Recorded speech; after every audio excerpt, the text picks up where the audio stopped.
saúdo a todos com a paz do Senhor, os irmãos que estão conectados conosco também, via satélite, a todos a paz do Senhor. Nosso assunto é Cantares de Salomão, e eu quero iniciar essa aula lendo o capítulo 4 com os irmãos, capítulo 4, verso de número 6. Capítulo 4, verso 6. A gente fazer uma recordação, assentados mesmos. Vamos recapitular um pouquinho. Nós estamos aqui no quarto período, no terceiro período nós estudamos o quarto capítulo. Então vamos recapitular só para nós nos situarmos naquilo que vamos falar. Os irmãos sabem que o livro de Cantares é um livro que fala a respeito da escatologia, fala a respeito do fim dos tempos, né? O estudo das coisas do fim. Então fala muito da volta de Jesus, e é um assunto que interessa para todos nós. Nós precisamos saber, conhecer a palavra naquilo que se refere à volta do Senhor Jesus. Então vamos lá, verso 6, nós vamos usar muito a Bíblia. Então deixem a sua Bíblia aberta, que nós vamos ler juntos, os irmãos vão nos ajudar nessas leituras. Vamos ler verso 6. Antes que refresque o dia e caiam as sombras, irei ao monte da mirra e ao outeiro do incenso. Amém. Que o Senhor nos abençoe. Eu quero mostrar para os irmãos aqui. O livro de Cantares é um livro profético, essencialmente profético. Quem foi o autor do livro? O escritor do livro. O autor foi o Espírito Santo, é o Espírito Santo, né? Mas quem escreveu? Salomão. Salomão viveu aqui, vamos colocar aqui, Salomão aproximadamente 1000 anos antes de Cristo. 1000 antes de Cristo, certo? Aqui nós temos o período da igreja. Nós estamos aqui, olha, prestem atenção. Qual é o maior anseio da igreja? É o arrebatamento. Maranata, o Senhor Jesus vem. É o nosso anseio. O texto que nós lemos fala desse momento, o refrescar do dia para a igreja, quando as lutas já se passaram. Então ele diz assim: antes que refresque o dia. Então o refrescar do dia para nós é o arrebatamento. Então aqui está o arrebatamento, e aqui a igreja fiel que aguarda ansiosamente esse momento glorioso que o Senhor tem preparado para nós. Muito bem. São 2000 anos de história, aproximadamente, não é? Mais 1000 aqui. Quem veio? Desceu da sua glória, se fez carne, o Senhor Jesus Cristo, aqui. O que diz o texto? Vamos entender o texto para nós caminharmos no tempo.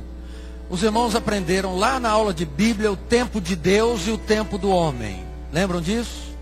Qual é o tempo do homem? Cronos. É o nosso tempo. 70, 80 anos, 100 anos, os mais fortes 120, vão para o Guinness Book, né? Mas e o tempo de Deus? Como é que chama? Kairos. Muito bem. Aqui nós estamos falando de que tempo? Por enquanto, 1000 antes de Cristo, 2000 depois de Cristo, 3000 anos de história, 1, 2, 3000 anos, né? Tempo do homem. Mas o livro é essencialmente profético. Não é verdade? Nós estamos estudando, ele está classificado na Bíblia entre os livros poéticos. Mas o que nos interessa é a revelação da profecia. Isso nós aprendemos desde o principiantes. Então qual é a revelação aqui? Então vamos lá. O que diz o texto? Me ajudem. Antes que refresque o dia. Então o refrescar do dia para a igreja está aqui. Qual é o antes? Bom, Salomão está falando aqui. mas a voz é do Senhor Jesus.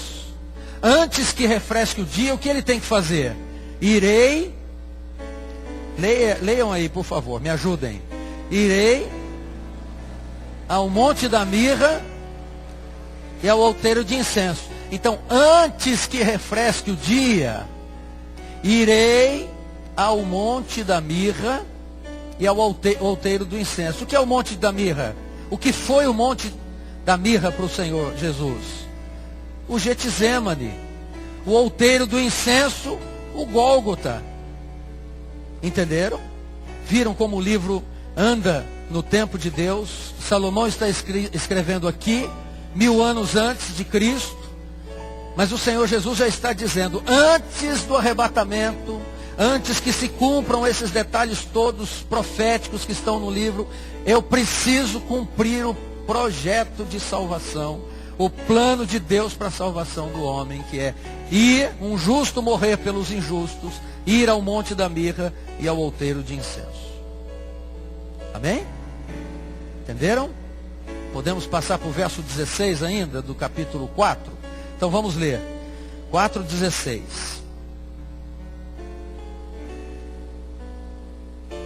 Vamos ou não? Então vamos ler juntos, vai. Todos juntos. Levanta-te, vento norte, e vem tu, vento sul. Assopra no meu jardim, para que se derramem os seus aromas. Vamos dar uma paradinha aqui.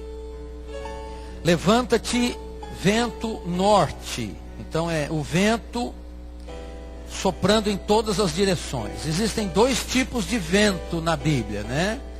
O bom vento, que é o vento do Espírito Santo, que é esse aqui que a Bíblia se refere. E existe o vento ou os ventos de doutrina, que aí é o vento destruidor. É aquele vento que sopra para derrubar a casa espiritual. Se ela estiver edificada na rocha, está bem. Se estiver edificada na areia, ela não vai resistir. Então, os ventos de doutrina são aquelas coisas que conflitam com a palavra do Senhor. Não é esse vento que está soprando aqui. Esse vento fala da abrangência, da operação do Espírito Santo nessa última hora. Então, o vento está soprando em todas as direções. O que diz aí o versículo? Vamos ler aqui. Levanta-te, vento norte. É como se o vento estivesse esperando uma ordem, né? Que vento é esse? É o Espírito Santo. Assopra no meu jardim para que destilem os seus aromas. Assoprar nos jardins para que haja uma polinização, para que haja um crescimento. O que é isso, meus irmãos? É muito claro entender. É o derramar do Espírito Santo nessa última hora, para preparar a igreja para o arrebatamento. Então o Senhor Jesus não quer sentir simplesmente o perfume do seu jardim. O que é o perfume do jardim? É o perfume das rosas e das flores, daquilo que os dons espirituais estão operando em nosso meio. Isso é uma bênção para nós. Mas Ele também quer comer os frutos. Qual é o resultado do nosso trabalho? Se nós ficarmos só dentro da nossa igreja, está tudo bem ali para nós. É o perfume do aroma, é o aroma, o perfume de Cristo, o bom cheiro de Cristo, os dons espirituais, as respostas de oração, as curas, os milagres que o Senhor Deus faz. Tantas coisas maravilhosas que Jesus tem operado em nosso meio, o Senhor tem sido maravilhoso. Mas é para nós. Agora, esse vento vem soprar no jardim para fazer conhecida essa bênção em outros lugares. Então é a nossa participação como evangelistas, como pregadores da palavra, para que essa semente desse jardim possa alcançar outros lugares e não só fiquem nas flores, mas também produzam frutos. Olhem que coisa interessante. Vamos ler a segunda parte agora.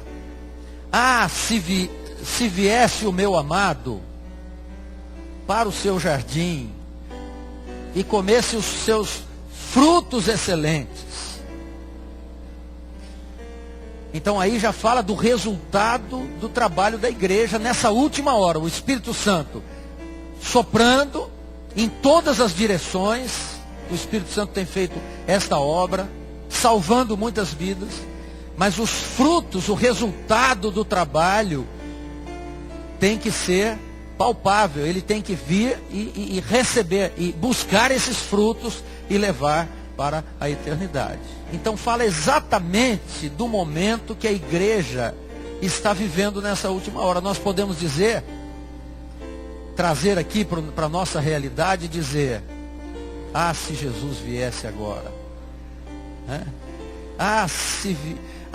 Se viesse o meu amado agora, no jardim do Manaim aqui do Espírito Santo, nos Manaíns que estão conectados conosco. Ah, se o meu amado viesse agora.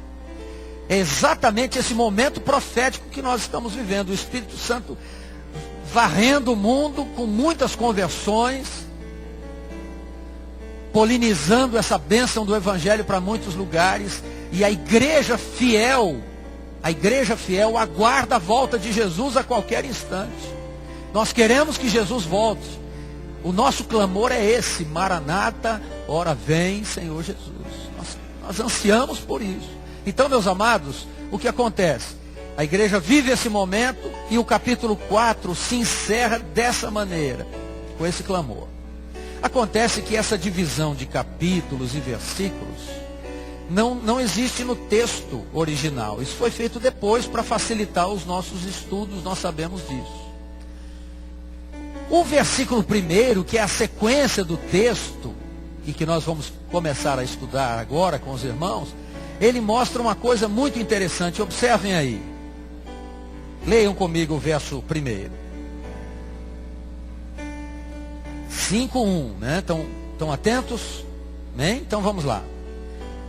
Já vim para o meu jardim, irmã minha esposa, colhi a minha mirra com a minha especiaria, comi o meu favo com o meu mel, bebi o meu vinho com o meu azeite. Bebei abundantemente, oh, amados, é o final do versículo. A igreja está clamando, nós estamos clamando aqui: Maranata, ora vem, Senhor Jesus. Vem, Jesus, nós ansiamos a tua volta. E a volta de Jesus vai ser tão imediata, a Bíblia diz que num piscar de olhos, num abrir e fechar de olhos, como o relâmpago que sai do Oriente e se mostra no Ocidente, assim será a vinda do Filho do Homem. Então o texto mostra isso. Ah, se o meu amado viesse, ele vai chegar e dizer: já vim para o meu jardim.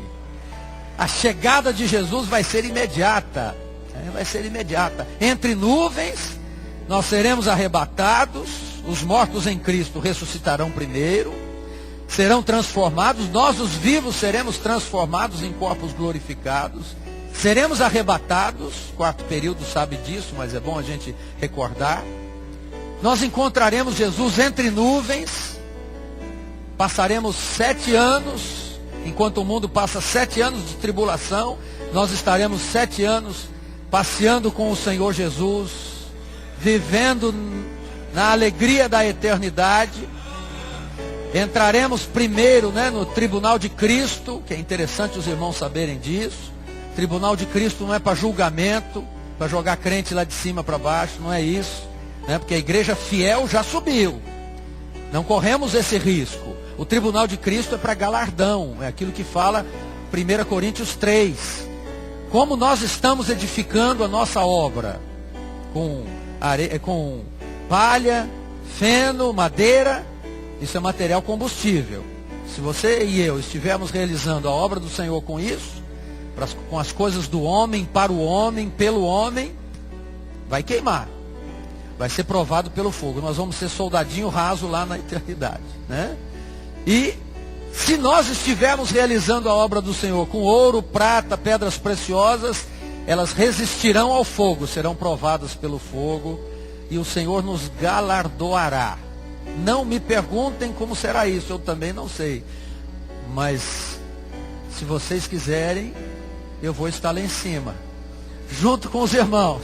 Aleluia. É a nossa grande esperança, a nossa grande segurança do Evangelho é que nós seremos arrebatados. A Bíblia diz que isso é alegria, isso é conforto, é consolo para o crente, é muito bom para nós, servos de Deus. Então, meus irmãos, depois do tribunal de Cristo, nós vamos entrar nas bodas do Cordeiro, nós vamos participar de uma ceia com o Senhor Jesus. Os irmãos, imaginem isso. Enquanto o mundo estiver aqui, na tribulação, governados pelo anticristo, os judeus sendo salvos, dando a própria vida, a igreja infiel olhando o que nós vamos ver aqui, tem um cenário da igreja que é terrível nesse capítulo 5, é muito interessante, e até uma advertência para nós. Nós, os salvos, estaremos comendo e bebendo abundantemente, e sendo chamados pelo Senhor Jesus de meus amados, meus queridos, fostes fiéis no pouco, sobre o muito vos colocarei. Entra para o gozo do vosso Senhor. Então, meus irmãos, é motivo de glorificação mesmo, né? E às vezes a gente tem até vontade de ficar em pé, levantar a mão, é gostoso, né? Mas nós estamos num seminário e eu sei que os irmãos estão se contendo aí, está muito bom assim, tá bom? Vamos segurar um pouquinho aí, amém? Então vamos lá. Então, meus irmãos, o nosso desejo é esse, né? O nosso desejo é ser arrebatado, a igreja quer isso. E o Senhor também quer, Quando a gente fala, Senhor, vem, aí Ele diz, já vem, porque no tempo de Deus, profeticamente, Jesus está às portas, Ele está aguardando um sinal do Pai. Eu fico imaginando que os anjos já estão fazendo, cadê os irmãos do sopro aí? Fazendo a embocadura na trombeta, né? Já estão fazendo lá no jeito para tocar a trombeta para Jesus voltar. A Bíblia diz, ao ressoar da última trombeta, os mortos em Cristo ressuscitarão primeiro. Esses sinais que estão acontecendo em nosso meio, são sinais firmes da volta de Jesus. Essas manifestações, essas coisas todas, né? Filho contra pai, pai contra filho, esses momentos de convulsão social, a instabilidade política, os sinais no céu, né? O meteoro na Rússia, essas coisas todas que estão acontecendo, Jesus está às portas, Jesus vai voltar a qualquer momento. Não é no gerúndio, não, Jesus vem vindo, né? Não é isso não, é Jesus voltará para buscar a sua igreja, né? A Bíblia diz assim, aquele que tem sede, venha. Quem quiser, beba de graça da água da vida. O Espírito e a noiva dizem, vem. Nós estamos juntos nessa sociedade, né? O Espírito diz, vem, a noite vem. E a noiva repete, ora vem, Senhor. Vem, ora vem, Senhor, vem. E Ele vai voltar. Quando menos esperarmos, Ele vai dizer, já vim, pode subir entre nuvens, né? E nós subiremos. Muito bem, meus irmãos. Podíamos ficar falando, né, desse assunto o tempo todo, mas temos que avançar. Agora vejam, diz assim, colhi a minha mirra. Colhi a minha mirra. O que significa? Todo o sofrimento da igreja já passou. Ela está arrebatada. Comi o meu mel. O alimento, né? O mel fala da revelação. Para que revelação? Para esse mundo que não vai crer. O Espírito Santo foi retirado, não vai ter mais revelação. Revelação para quê? Para eles não há necessidade, eles vão pagar com a própria vida. E serão os judeus, porque nós os gentios, a porta da graça se fechará no dia do arrebatamento. Entenderam? Então não tem prova de verão, P2, segunda época, recuperação de férias, não tem isso. Subiu, não subiu. Eu vou dizer, não é o nosso caso aqui, né? Eu imagino. Quarto período, uma bênção dessa que nós temos recebido, não é o nosso caso. Mas se você quiser informar quem for ficar, nós vamos aprender aqui. O Senhor Jesus diz assim, colhi a minha mirra, todo o sofrimento dele e da igreja já passou. Ele está glorificado e a igreja agora está com o mesmo corpo glorificado que ele. Comi o meu mel. As revelações que a igreja precisava para se preparar para o arrebatamento, ela já recebeu. E diz mais aqui, bebi o meu vinho com o meu leite, não haverá mais a alegria da salvação. Por quê? Porque o Espírito Santo foi retirado. E o leite fala do alimento para o novo convertido, que é a palavra de Deus, né? A palavra básica, que é o leite, que é o alimento para o novo convertido. Então, finalmente diz assim: comei e bebei, amigos, abundantemente, ó amados. Então é assim que nós seremos tratados pelo Senhor. Aliás, o Senhor já nos trata dessa maneira. Ele nos trata assim, de amigos, de amados, de meus queridos. É assim que o Espírito Santo nos trata. Todos os dias, né? Inclusive hoje, esse abraço que nós sentimos do Espírito Santo em cada culto aqui, é a forma afetiva que o Senhor nos trata e que Ele vai nos tratar por toda a eternidade. Então já estamos fazendo um estágio do que vai ser a eternidade. Não haverá, a Bíblia fala assim, não haverá pranto, não haverá dor, porque o Cordeiro enxugará toda lágrima.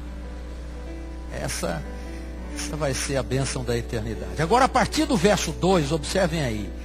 Deus começa a tratar, o Senhor começa a tratar com a igreja que vai ficar. Então, ela começa a recordar os momentos que ela passou. Vamos imaginar que alguém que veio ao Manaim, né? Participa desses Manaíns todos que nós estamos conectados, que já veio aqui ao Manaim, e que vai ficar no dia do arrebatamento. Ele vai começar a lembrar, essa pessoa vai começar a lembrar. Então vamos ver o que está no verso 2. Observem, leiam comigo. Eu dormia, uma igreja que não subiu. Ela dormiu o sono na vida espiritual. Ela perdeu o tempo profético. Ela sabia que Jesus viria, mas ela dormiu e perdeu. Então, observem que são expressões que sempre lembram o passado. Eu dormia, ele estava batendo, né? Então vamos continuar. Eu dormia, mas o meu coração velava. Eis a voz do meu amado, que estava batendo. Lembram de um texto em Apocalipse? Eu vou começar o texto, os irmãos vão se lembrar. Eis que estou à porta e bato. O que mais que diz o texto? Se alguém ouvir a minha voz e abrir a porta, eu entrarei, cearei com ele e ele comigo. Mas o texto lá em Apocalipse não diz o que Jesus está falando. Se alguém ouvir a minha voz. Mas o que Jesus está falando? Aqui em Cantares, observem, 1000 anos antes, né? Jesus disse essa palavra aqui, no primeiro século. 1000 anos antes a gente já descobre o que o Senhor falou, porque no tempo de Deus é o tempo profético. E está aí nesse versículo 2. Ele estava batendo e estava dizendo o quê? Vamos ler. Abre-me, irmã minha, amiga minha, pomba minha, minha imaculada, porque a minha cabeça está cheia de orvalho, os meus cabelos das gotas da noite. Ou seja, ela sabia que Jesus viria. Apocalipse 3:20, que é essa referência que nós falamos aqui, fala da igreja da última hora, da igreja de Laodiceia. O Espírito Santo, Jesus está batendo no nosso coração, no coração da igreja, porque aqui o infiel não é o idólatra, o feiticeiro, esses daí já se definiram. O infiel é aquele que ouviu a palavra e virou as costas, endureceu a cerviz, não quer ouvir a voz do Espírito, está ele acha que já está salvo, ele não precisa fazer mais nada. Jesus é maravilhoso, ele me salvou, eu já estou predestinado para a salvação. E vai para o mundo, e fala igual ao mundo, e age igual ao mundo, e dança igual ao mundo, e sai na rua igual ao mundo. É esse o evangelho que muitas vezes tem sido pregado, e que não serve para nós, porque a Bíblia diz, aquele que perseverar até o fim, será salvo. Então, meus irmãos, nós precisamos estar aqui no Manaim, nesses Manaíns que estão conectados conosco. Nós precisamos estar nas madrugadas, nos cultos, nas atividades da igreja, na obediência à revelação do Espírito. Jesus vai voltar a qualquer momento, e aquele que não estiver acomodado vai subir. A salvação é muito segura para nós, mas tem a parte do homem, A parte de Deus ele já fez. Pela graça sois salvos, por meio da fé. Isso não vem de nós, né? Não vem de vós, é dom de Deus. Não pelas obras para que ninguém se glorie. Mas nós fomos feitos, Efésios 2:10 diz que nós fomos formados depois em Cristo, né? Depois de salvos, para as boas obras. Ou seja, nós temos que fazer valer a nossa instrumentalidade. Então, quarto período, nós temos aqui muitos obreiros que serão diáconos, muitos diáconos que serão levantados ao ministério da palavra, ungidos, pastores. Nós temos que entender isso. O evangelho é instrumentalidade. Nós não somos chamados para ser esquentador de banco, não. Nós somos chamados para sair, para pregar a palavra, para testemunhar do evangelho onde quer que estejamos. Deus nos chamou para isso. Então eu dormia, mas o meu coração velava. Eu conheço a palavra, eu medito, está tudo certo, eu sei que Jesus já me salvou, mas eu estou deitado aqui. É isso, né? O aspecto de velar aqui é outro. Eu dormia, mas é como a igreja fiel dorme. E aí se aplica de maneira diferente. Eu dormia, mas o meu coração velava. Senhor, eu vou dormir e só acordarei se o Senhor me sustentar. Mas se o Senhor voltar nessa madrugada, dá um chacoalhão aqui, Senhor, que eu quero subir contigo. Não é? Faz eu ouvir o toque da trombeta. Então veja, a igreja fiel nessa última hora, ela está atenta. Ela não está acomodada. Ela sabe que quem ficar vai passar por uma luta tremenda. E Jesus deu todos os recursos. O Senhor Jesus diz: abre-me, minha irmã, amiga. Olha as expressões gloriosas que o Senhor Jesus diz aqui, né? Vamos lá. Irmã minha, amiga minha, pomba minha, minha imaculada, porque a minha cabeça está cheia do orvalho da noite. Isso fala da chegada da meia-noite. Lembram de Mateus 25? Da parábola das 10 virgens? O que diz lá? A meia-noite, ouviu-se um grito, aí vem o esposo, sair-lhe ao encontro. Então o Senhor Jesus nessa hora, a sua cabeça está cheia do orvalho da noite, mas Ele continua insistindo e batendo nos corações. E nós não podemos ser infiéis e nós temos que abrir a porta. Se alguém abrir a porta, eu entrarei, cearei com ele. Ou seja, o Senhor tem dado toda a bênção para nós vivermos bem nessa terra, né? Nós somos confortados pelo Espírito Santo na hora das lutas, somos sustentados por Ele, pela doutrina da palavra, e nós vamos caminhando, dia a dia com Ele, né? Eu entrarei, cearei com Ele. É a presença do Espírito Santo no nosso coração aqui em vida. E Ele diz, e Ele comigo. Ele nos espera na eternidade para nós ceiarmos as bodas do Cordeiro lá com Ele. Amém? Então vamos continuar. Verso 3. Leiam comigo. Já despi as minhas vestes, como as tornarei a vestir? Já lavei os meus pés, como os tornarei a sujar? O que fala veste? As vestes na palavra falam da salvação. Já despi as minhas... Olha, eu já estou salvo. Eu não preciso disso. Uma vez salvo, salvo para sempre. Não é assim? Muitos pensam erroneamente nessa doutrina, né? A doutrina da salvação, ela nos traz segurança, mas exige a nossa parte como resposta ao Senhor daquilo que Ele nos deu. Então não tinha mais vestes de salvação.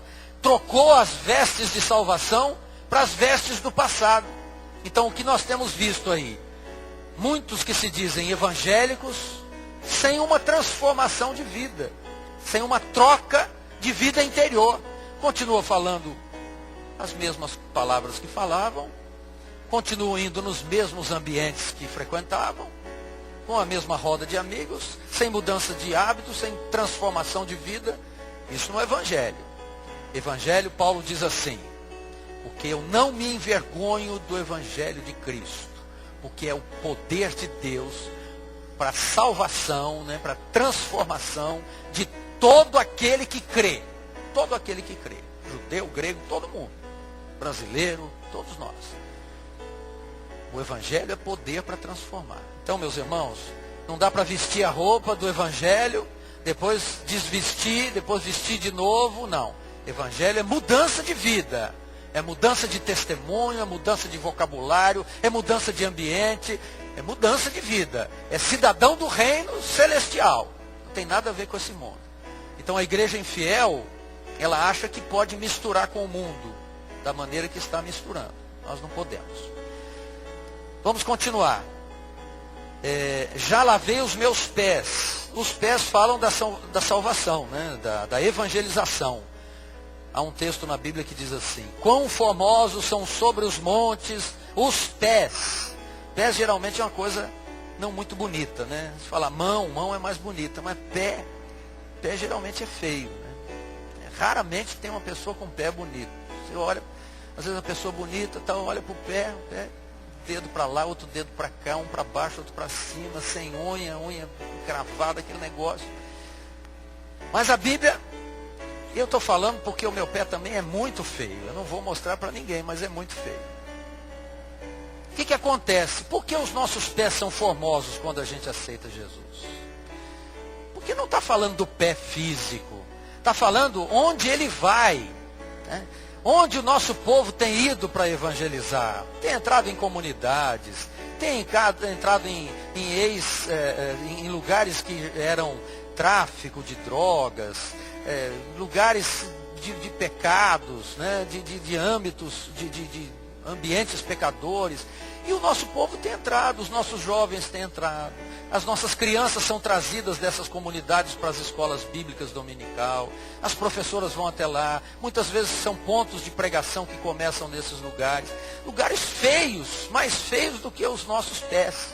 Mas quando o servo de Deus e a serva de Deus leva a palavra da verdade, leva o evangelho, os nossos pés se tornam bonitos. Por quê? Porque nós caminhamos com uma palavra eterna, celestial, de transformação de vidas. Então, quão formosos são sobre os montes os pés dos que anunciam boas novas. Então, essas professoras, esses irmãos, evangelistas, jovens, têm levado, os pastores ungidos, têm levado uma mensagem de transformação.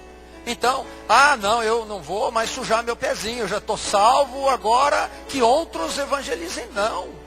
Nós queremos que muitos sejam convidados, que muitos sejam obrigados a entrar na festa nessa última hora, porque Jesus voltará para buscar a sua igreja. Então, meus irmãos, é nossa tarefa não ficarmos acomodados, e sim estarmos à disposição do Espírito Santo para tudo que Ele mandar. Se Ele mandar fazer uma reunião de oração, nós vamos fazer. Se é uma vigília, nós vamos obedecer a voz do Espírito Santo nessa última hora. Vamos caminhar. Olhem só, vamos um pouquinho mais depressa. O meu amado meteu a sua mão pela fresta da porta, o meu coração estremeceu por amor dele. Isso nós estamos lendo o verso 4, tá bom? Agora vejam o verso 5. Olha que momento de tristeza para a igreja infiel. Leiam comigo. Eu me levantei para abrir ao meu amado, e as minhas mãos destilavam mirra, e os meus dedos gotejavam mirra sobre as aldravas da fechadura. O Senhor Jesus já não tinha falado no capítulo 4 que ele já tinha comido a mirra, que ele já tinha bebido mel, comido mel? Já. Para a igreja que vai subir, o arrebatamento vai ser a nossa bênção. Mas para a infiel que vai ficar, ela vai continuar na mirra, no sofrimento. Porque haverá a tribulação e em seguida a grande tribulação. Serão 3 anos e meio, mais 3 anos e meio são 7 anos de tribulação na face da terra. Então, o infiel que ficar vai ser terrível, porque ele teve conhecimento da palavra, conheceu as revelações, e Hebreus 6 fala isso. É impossível aqueles que provaram o dom celestial, provaram das bênçãos do reino vindouro, se arrependerem novamente, né, para o evangelho. Por quê? Porque eles apostataram da fé, eles negaram a sua fé. Por isso, meus irmãos, nós temos que vigiar para preservar a bênção no nosso coração. não duvidando do Espírito Santo, não duvidando da palavra revelada, lendo, meditando, estudando a palavra, nos aprofundando cada dia mais, trabalhando nessa obra com afinco, sem cansaço, sem comodismo, sem enfermidade, nada pode nos deter. Por quê? Porque Jesus vai voltar a qualquer momento. Eu não quero ficar, você não quer ficar, nós queremos ouvir o toque da última trombeta. Então vejam que coisa terrível. Mas olha ainda o versículo seguinte, vamos ler. Eu abri ao meu amado, querem ler comigo? Vamos lá. Eu abri ao meu amado, mas já o meu amado se tinha retirado e se tinha ido. A minha alma tinha se derretido quando ele falara. Veja, eles entenderam, a igreja infiel se derreteu quando Jesus falou. Está tudo certo, é a emoção, né? Que muitas vezes a pessoa fala, mas Deus falou comigo. Deus falou, mas você não abriu a porta. Deus falou, mas você não se levantou da cama. Deus falou, mas você não deu sequência à experiência. Ficou numa experiência. Eu estou recordando a voz de Jesus. Olha, quando ele curou a minha enfermidade. Quando ele alegrou o meu coração, quando eu vi um hino. Meus irmãos, isso é só o começo da nossa experiência na caminhada com Deus. Ela não abriu a porta, não se levantou. O coração ardeu, ela se lembrou da palavra de Jesus. Porque as palavras do Senhor, ditas, ouvidas na intenção de obedecer e de seguir, são iguais às palavras que os 2 discípulos no caminho de Emaús ouviram. O que eles falaram? Nosso coração não ardia quando ele falava a respeito da palavra. É o que nós sentimos aqui no Manaim. É o que nós sentimos nos nossos cultos. É o que nós sentimos quando vamos orar ou quando vamos ler a palavra. O nosso coração arde porque é a voz de Jesus que está falando conosco. Louvado seja o nome do Senhor, é isso mesmo. Então, meus irmãos, o Senhor, Ele quer fazer arder o nosso coração para gerar uma reação em nós. Abre, Senhor, a porta está aberta, pode entrar. Ceia comigo porque eu quero cear contigo na eternidade. Então é essa a nossa atitude. Nós não somos crentes teóricos. Nós amamos a palavra, precisamos estudar a palavra, mas nós vamos para a prática da palavra de Deus no nosso coração. Vamos continuar, vamos encerrar. Faltam 3 minutinhos. Qual é o próximo versículo? Onde nós lemos? Olha aqui, 6. Eu abri ao meu amado, mas já o meu amado se tinha retirado, se tinha ido. A minha alma tinha se derretido quando ele falara. Olha só, busquei-o e não o achei. Chamei-o e não me respondeu. Olha aqui. Acharam-me os guardas que rondavam pela cidade. Espancaram-me e feriram-me.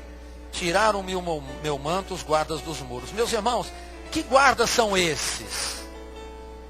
Eles ficaram também, né? Estão junto com a igreja infiel. A igreja fiel está lá nas bodas do Cordeiro, se deliciando, passeando nos jardins celestiais, revendo os amigos que partiram em Cristo. Que guardas são esses? É uma liderança religiosa, alguma coisa assim, que está por aí, né? E a igreja infiel perguntou, vocês viram o amado de minha alma? O que eles responderam? Eles não sabem. Quem é? Que amado é esse? Cristo? Não, nós conhecemos um outro que apareceu aí. Prega semelhante, né? Tem uma carinha boa, mas quando abre a boca a voz é de dragão. É esse? Não, não é esse. Então nós vamos te espancar. Por quê? Veja, esse amado que você está se referindo não existe aqui em nosso meio, na tribulação ele não vai estar. Então olhem só que coisa interessante, meus irmãos. Os guardas, né, espancaram-me, tiraram o manto. Que é o manto? A autoridade. Que autoridade que vai ter essa igreja infiel em falar, eu sou Maranata. Maranata? Como é que é o negócio? Fala de novo. Não, eu sou Maranata. Mas Maranata não significa Jesus vem? É, significa. Mas Jesus já veio. E o que você está fazendo aqui? Então tirou o manto, não tem autoridade nenhuma. tirou o manto, né? Tirou a autoridade, não tem autoridade. Ela pregou, mas não viveu. Ela falou de um evangelho teórico. Quarto período, meus amados, nós não podemos sair daqui com o evangelho teórico no nosso coração, de forma alguma.